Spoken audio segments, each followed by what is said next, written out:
Are you struggling with adding values to your paintings? In this video, you'll learn to create using only black and white, and by the end of the video, you'll have a better understanding of how to add values to your own art. All right, let's get started.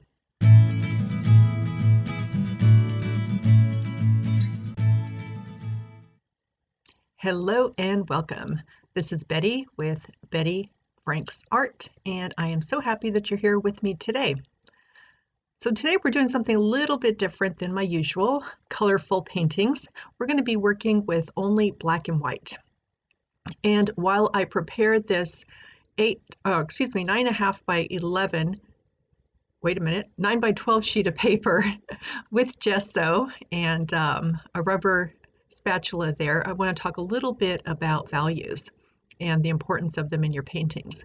So I did a little bit of research because I know something about values, but I want to do a better job of explaining it. So I'm going to be showing you a value scale. And value scales, as I did my research, I found out that they come in a variety of different ones. They can go from 0 to 9 or 0 to 10. And here's one coming up here. This particular one goes from 1 to 10. Now, some of them start with 1 being the lightest. Some of them start with 10 being the lightest. Honestly, it doesn't really matter what scale you're looking at, because what matters the most is that you understand that there is a very light area and a very dark area. And that's what we're going to be focused on today. And there's also a lot of different colors in between, or different, different tints in between.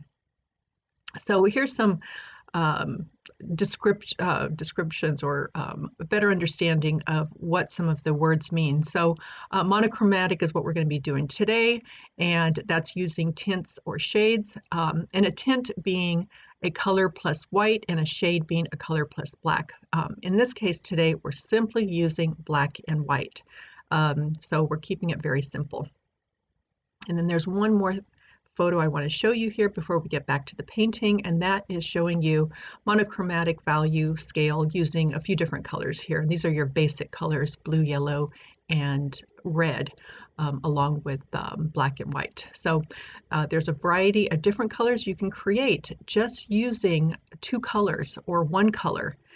So today I'm using gesso for my white, and my gesso is actually, and I'll show you here, my gesso is actually a Nova color gesso, but I throw it into my Liquitex bottle because I like being able to just squeeze that out. And then the black is the Nova color paint. So I've got a link in my show notes below if you want to learn more about Nova color paints and get a link to their website. So we're keeping it simple today, and I've been wanting to do a black and white for a while, and it's kind of like getting back to basics. So the way I like to start, and this is how I start all of my pieces, is with pencils, different mark making tools. And today, because we're simply sticking with black and white, I am searching for all of my black and white, and that one I set aside there is a Stabilo Woody. There's another one. There's a gray or a silvery Stabilo Woody in there, which falls into the different shades of black and white. So trying to figure out what else I can use out of my stash there that doesn't have any color in it. Now, I don't end up using all of these. These are way too many different ones, but I like to just pull them all out just to see what I have that I can be using. And there's one that I found that I was like, don't think I've used this one lately at all. So I'm going to continue with my mark making. This is just to loosen up. Notice I switched over to my left hand, again, keeping it very loose and just making marks. There are no right marks, there are no wrong marks. Marks are very personal, and everyone's got their own type of marks that they like to make. And those are all great marks. Now here I'm using let me think of the word now, graphite. It's a graphite crayon, and I love it because I can dip it into water and make marks with it. And I just love that. It's just a fun way to get started. And I'm going to probably dry this so that we can move forward to the next step. And so as we're drying this, let me talk a little bit more about values and the importance of values in your paintings. So when you look at a painting, look at what you are observing about that painting. And more times than not, your eye is going to go to the place where the values are the greatest. And it doesn't, again, it doesn't have to be a black and white painting. It could be a colorful painting, but your eyes are going to go to where the darkest area touches the lightest area. And so that is what draws you in. That is what gives that painting, that kind of extra excitement about it. And you don't have to be an abstract painter to look at values. Values are important in any type of painting that's out there. And so when you are creating in color, you can be thinking about values just as much as when you're creating in black and white. Now, what I like about today's exercise in black and white is because it really pushes you to think about values without thinking about the colors that you're using. So here I just put out some paint. Again, just the black and white. I love how it was keeping it so simple. I've got a few different brushes here. These brushes in particular I got, I believe, from Michael's, which is a local craft store that we have nearby. They're all over the US. If you're not in the US, you may not be familiar with Michael's. So again, I'm sticking to the way that I like to start my paintings, and that is with putting down a whole bunch of black because I like black peeking through at the end. But in this particular painting, there's a lot of black showing everywhere. So could I have skipped this step? Maybe, but it just wouldn't have felt right to me. It wouldn't have felt like one of my paintings if I skipped this step entirely. So I do have a process that I like to go through, and that process brings me a lot of comfort and a lot of, when I create this way, there's a lot of unknown. So having a process kind of gives me that stability of knowing what I'm going to be doing without knowing what I'm doing, if that makes sense. So by having a process, I know that I like to start with mark making, I like to start with black, and then I like to go into making shapes, adding all different sizes of shapes to my painting. And again, I don't know what this is going to look like at the end, but I do know that if I follow the process that I like, that I am going to be on this journey that's going to help me get to the end of this painting. And I think, all paintings go through a journey. And we often don't know what that journey is going to be. But again, going back to, if you've got a process that you like to follow, it makes that journey a little bit more, I don't know. First word I thought of was safe, but I'm not looking for safe. I'm looking for some comfort in knowing kind of where you're going. It's kind of like, getting in a car and driving. Well, you know how to drive, so you feel comfortable about that. You know how to follow directions, so you feel comfortable about that. But where you're going, sometimes you don't know. And it's not so scary or what's the word I'm trying to look for? I'm not doing a good job today of explaining myself. It's just, you're feeling comfortable about getting in that car and going somewhere, and maybe a little excited about, where you're going to end up. All right, so here I've got a couple of different tools that I'm going to bring in. This one that I'm using is called a shaper, and I better make a note right now to make a note in my show notes on how you can get a shaper. And I'm not sure if it's already on my favorite art supply list, so I'm going to check that. The other one I have there is a Brayer, which are fun to use as well. So here I'm kind of stopping. I normally let everything dry a bit and then go through some more mark making, but today, since I'm only using black and white, I felt this need to add some more marks with a mark making tool as opposed to with paint, just to kind of shake it up a bit and add some variety. So this exercise is really pushing me to think about values way in advance and think about, well, how can I make some interesting marks on here without adding or without using colors? So this particular brush that I'm using, oh, it was just a small brush. Okay, I was thinking it was a a rigger, but it's not. Okay, so here I'm using the brayer just to smooth out some of that paint, but then I realized I didn't really like the brayer so much. I liked this this brush or this tool called a shaper, and it's kind of like a spatula also. I guess you could technically use a spatula as well. This brayer is a bit stiffer. It's got a little bit of bend to it, but not that much. And I apologize for the noise in the background if you can hear that. I think I've got a neighbor doing some yard work. I'm going to get up and close my sliding door while you guys watch this.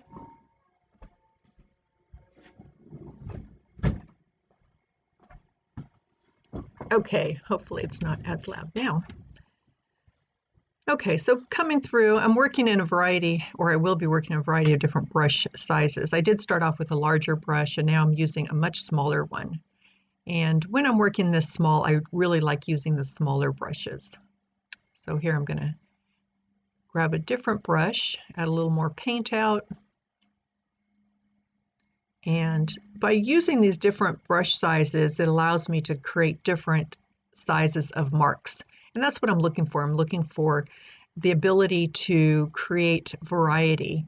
And that's what's going to add some interest to my painting. And again, especially since it's a black and white, I really had to think a lot about variety and shapes, more so than I do when I'm using colors.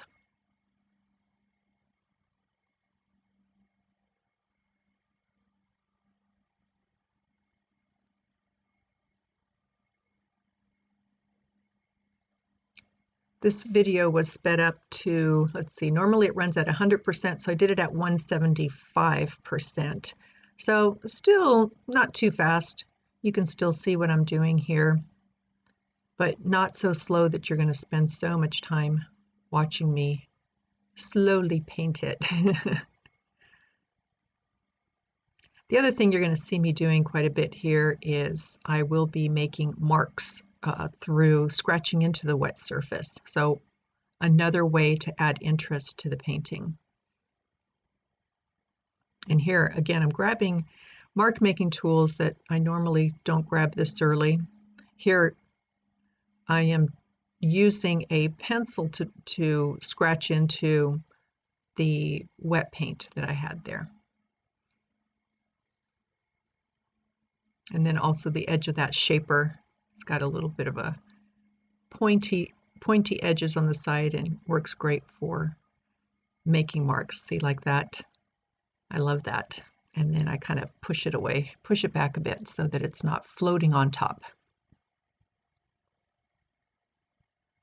So what I'm going to be working on throughout this piece is I'm going to be looking at my really dark areas. Do I have enough really dark areas that balance? And then also the light areas. Do I have enough of the whites as opposed to kind of a grayish white or a darker gray? But I do want to add a variety of those different shades, or in this case called tints, to this painting.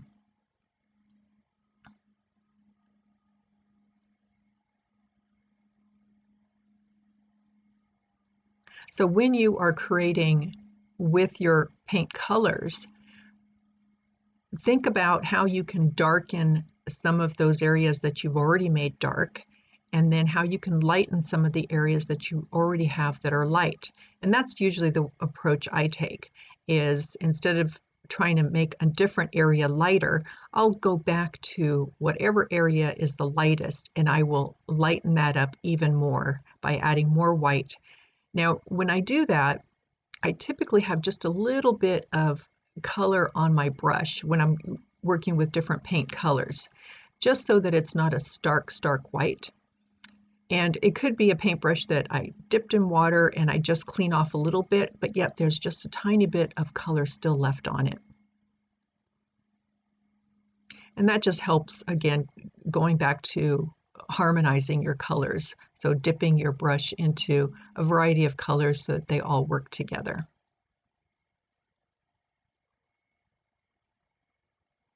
I encourage all of you to, if you're not currently painting along with me, that you give this exercise a try. It doesn't have to be on a large piece of paper. This 9 by 12, why am I so confused about this size today? I don't know why. 9 by 12, or try like, 8 by 10 or a 5 by 7 piece, but just doing this exercise in itself, I think you're going to find that you will learn a lot about values when you are just working with black and white paint and mark making tools that are black and white. So here I'm going through and I'm lightening up some of those areas. And I like to have some quieter areas in addition to areas that have a lot of mark making going on. And that way the eye has a place to rest.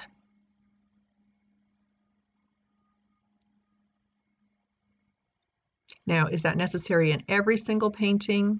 It depends on the kind of paint, the paintings that you create or the type of art that you create. Some pieces have stuff going on all throughout the painting, but it's uniform and it works.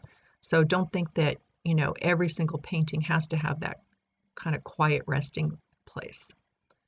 All right, so here I am just using water in my little portable travel size spray bottle, adding some interesting marks going across. And I think towards the end, I end up covering up a lot of those because sometimes I just don't like it going across that way. I like it going from the top down as opposed to from one side to the other. But on occasion, I will do that. And I think I had done that because I felt like it just needed something interesting happening up in that area. And here I'm multitasking, so I've got a pencil in one hand and the drying heating tool on the other to dry all of it. Now, if you're having issues with your paper curling, let's talk a little bit about that because I do get questions about it. And typically what I have discovered is that it really depends on what part of the world you are creating in. And I am here in sunny California where the humidity is very low. Like I think I looked at my phone this morning and I think it said 38% humidity. So very low humidity here. Summertime, or wintertime, it tends to be a little bit higher, but it typically hovers around 50%, which isn't very much at all. So if you're in places like Florida, you're going to have a lot more curling because you've got a ton of humidity in the air. If you're places like Arizona where it's very dry, then you probably don't have issues with the paper curling.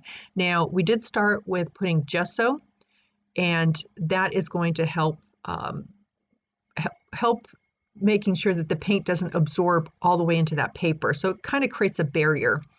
And if you're in a place where there is a lot of humidity, try putting gesso on both sides of your paper or even using a matte medium on the back side to help seal it so that the paper will lay flat.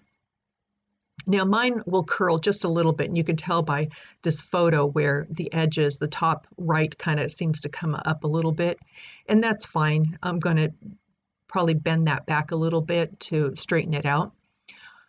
There have been a couple of times where my paper has curled a lot more, and then I would just put another bigger piece of paper over it and then stack some books on top of it and leave it like that overnight. It flattens out by the next day. There are a few things that you can do, and those are things that have worked for me. I'm back to making some more marks. And I'm trying to, again, look at, I think I obliterate some of these marks here because they were too close in shape to those 4 white ones above. So I want shapes that are not close in size to other things that are nearby. So I'm trying to keep them interesting by having a variety of different sizes and shapes.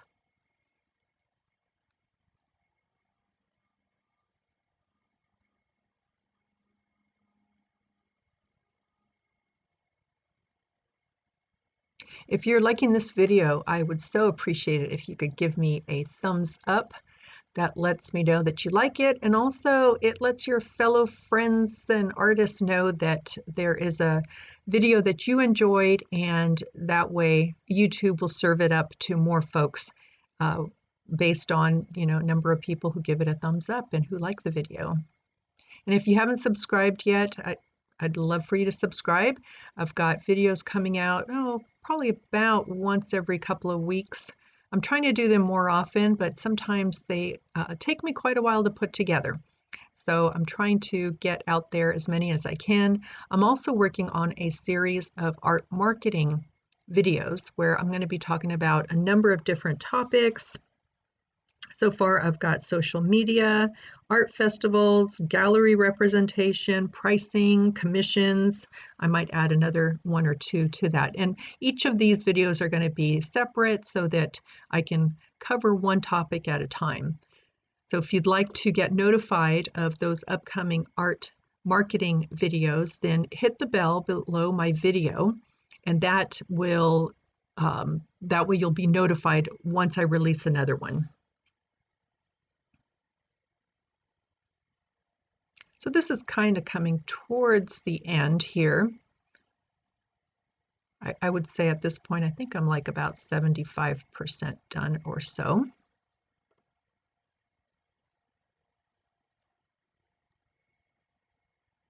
So I'm looking at what else can I be doing that is going to add some variety and interest to the piece.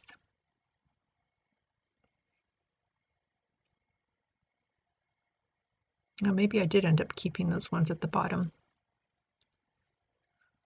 I don't have the original in front of me while I'm talking to you guys, so I'm not sure.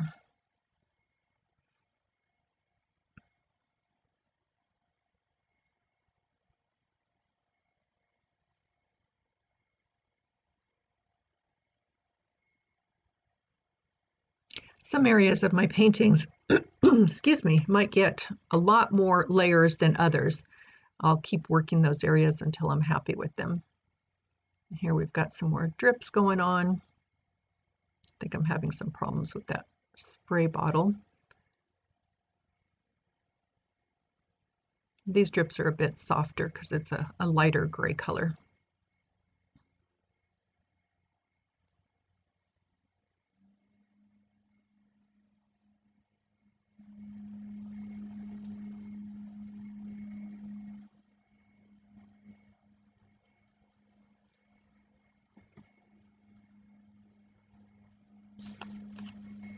If you're new to my channel, welcome. I've got a ton of videos, both on canvas, working large, and on paper, working smaller. And you can find all of those on my home page on my channel. And they're all divided up into categories. So if you scroll down my page, you'll see them divided up, and you'll see like the first 4 videos under that category. So there's usually more than 4 videos under each category.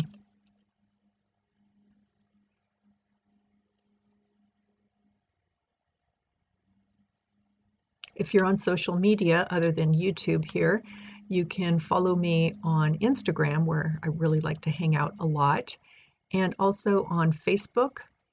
And additionally, you'll find me on Pinterest. Here I just took a piece of paper and just picked up some of that wet paint. And now I'm kind of using my nails to scratch through that a bit. And I felt like it was just a little too heavy on there, so I wanted to lift that up a bit.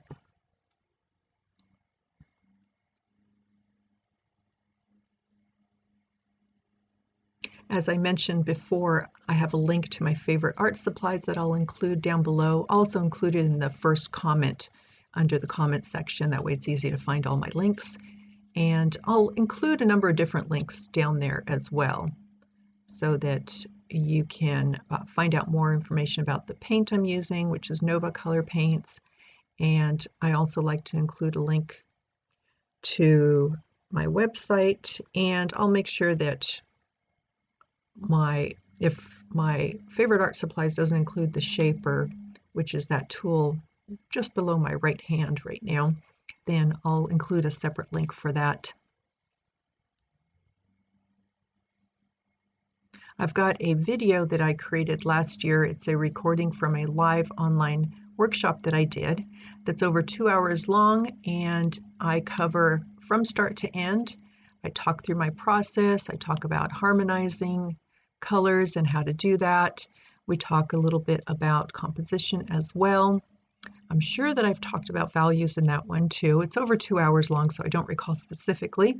But if you'd like more information about that, I will include a link down below so that you can find out more.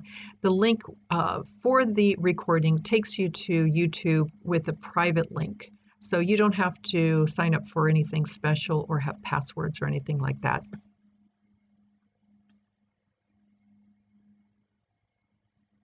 So I'm hesitating here a bit. This is a rigger that I'm holding, which is like a script brush. I love this for making very fine marks with paint or just filling in areas as well.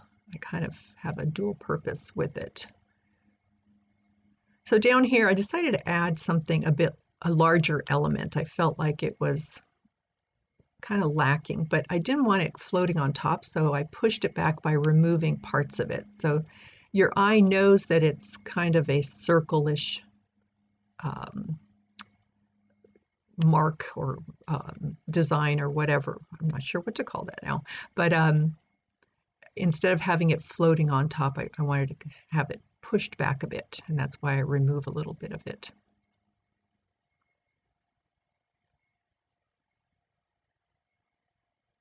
When I get on here and talk with you guys, sometimes I lose what my brain wants to say, so I apologize for that. It doesn't work perfectly 100% of the time, and when I'm looking at the video and trying to chat with you about stuff, my brain doesn't want to always cooperate. But I think you're getting the gist of what I'm trying to tell you. So as I slow down here, I look at it more, I'm trying to figure out more things. That's when I know I'm coming towards the end. So I've got that silver Stabilo Woody. That's definitely on my favorite art supply list that I put up there, but then I erased parts of it. I guess I decided I didn't really care for it showing up that much. That silver one is one that I normally don't use in my paintings, because as you know, my paintings typically are very colorful with bright colors, and the silver just doesn't play well with that. So I'm going back in again, adding a little bit more darkness to that area.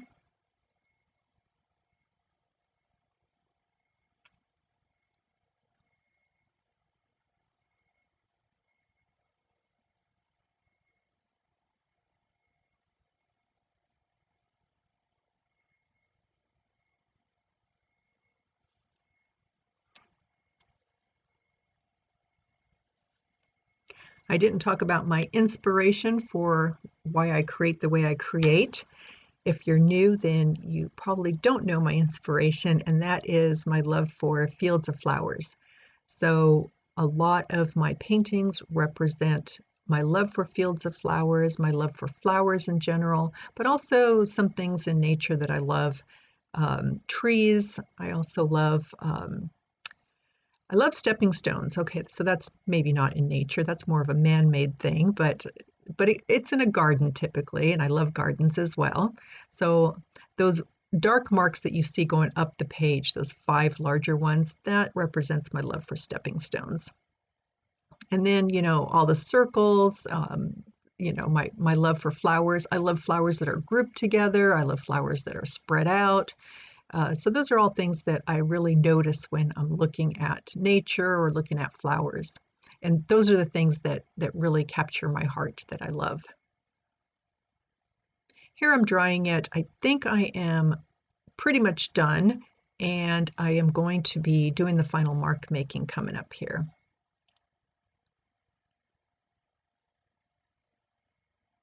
Or not. Looks like I'm back to, nope, I felt the need that area just needed to be a lot lighter. So I had cleaned my brush, but I didn't really clean everything off. So I think there's just a tiny bit of color on there, but it's still white enough that it's not stark white, but but definitely a much lighter color. And I was trying to balance that. So if you look at that top area in the center, I've got a light area, and then I've got those 4 circles that represent my love for flowers. Those are off on the right. And then I was focusing on the left side, trying to lighten up the left side so that the eye kind of goes from top to the right side to the bottom.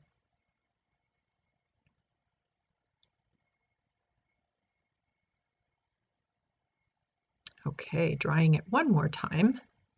It's really important that my painting is dry before I do the final mark making. If it isn't, what ends up happening is when I start making marks with the sharper pencils, like a Prismacolor pencil, then it's just removing that top layer of paint and not really allowing me to put that color down.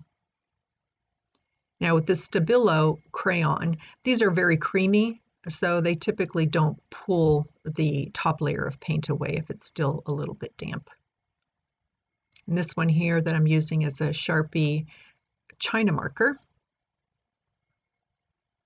And this is a regular pencil now that I did have in hand. Looks like I'm back to adding a little bit more paint.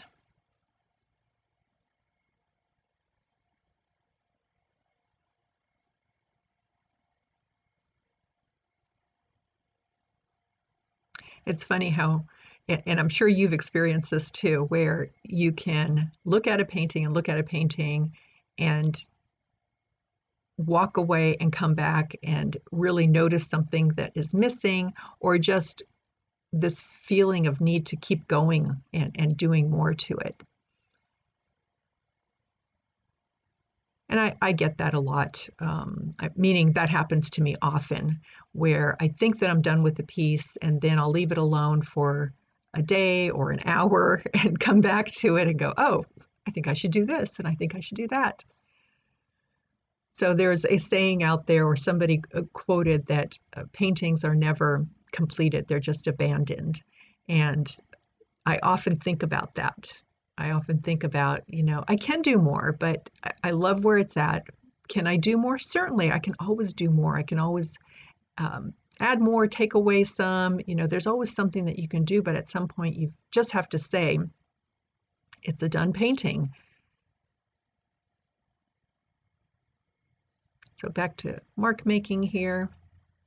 And I've been trying to do some looser mark making. Some of that you saw on the left there, I was trying to be a bit more loose. My final mark making is always very intentional. So I've been trying to add a little bit more looseness to it, kind of like I do in my early, at the very first stage of my painting.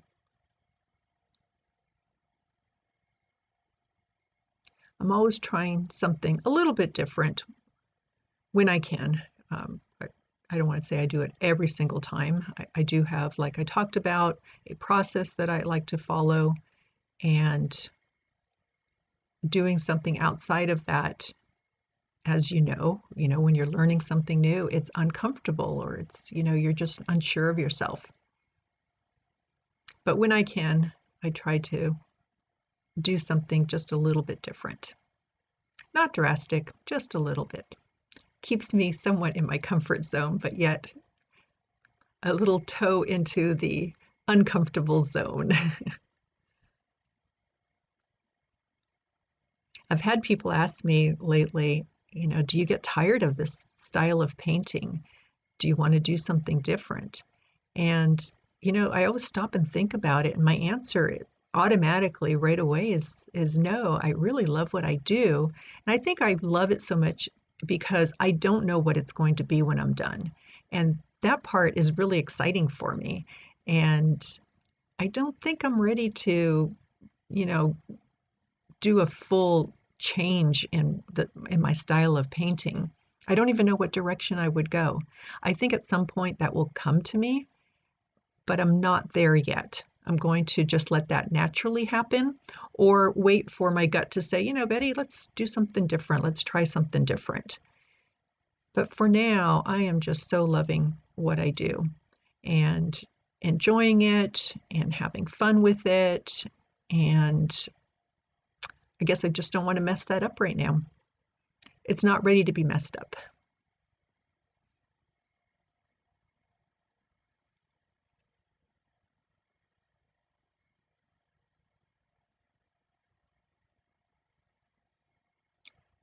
Looks like I wasn't done with the painting part.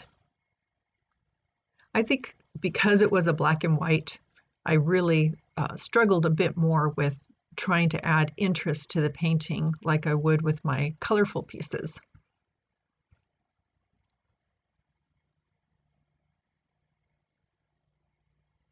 Back to adding some more black. Darkening my stepping stones a bit more.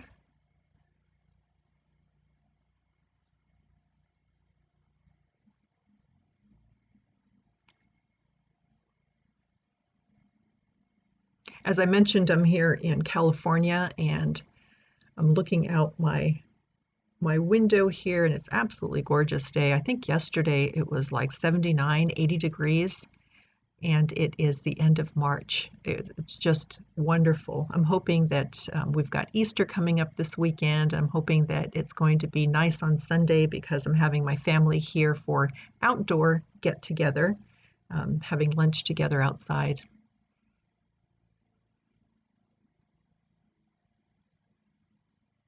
See how I bend that back a bit just because it's curling on the sides just a little bit.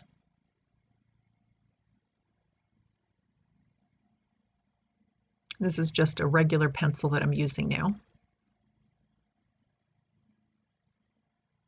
I like the Stabilo crayons because you can blend that in a little bit and make it look more painterly as opposed to obvious marks.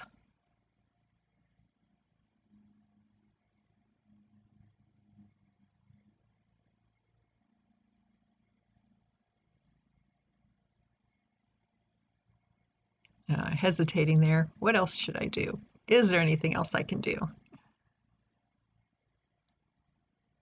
And I know I get the question, when do you know when you're done?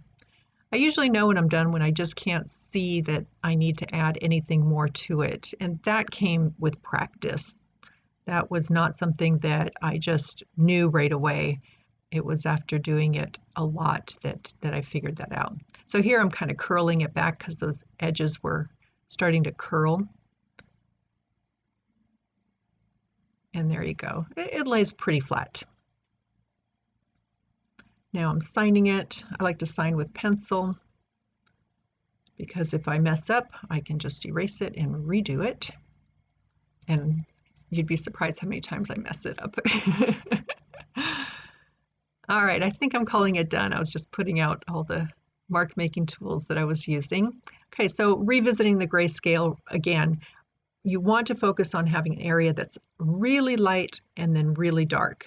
So here I've got some close-ups for you, and you can see my really light areas and my really dark areas, and then all of those tints in between. So those different grays that are lighter and darker. I love the close-ups. Gives you a better idea of how it looks. And with my paintings, what I love is I always talk about, I want people to see it from a distance, and then when they get up close, I want them to be, intrigued and rewarded with more interesting details that draw them in even further. There's a lot of places to explore, a lot of things to look at, and that's what I love creating. All right, I'm going to be showing you some more detailed shots coming up, or actually we're going to switch over to, I've got some of my previous pieces that I've created and I want to show you the color version and then the black and white. So there's that completed piece. And I think I'm going to be showing you these are the detail pictures first. So as opposed to the video, you can see some pictures.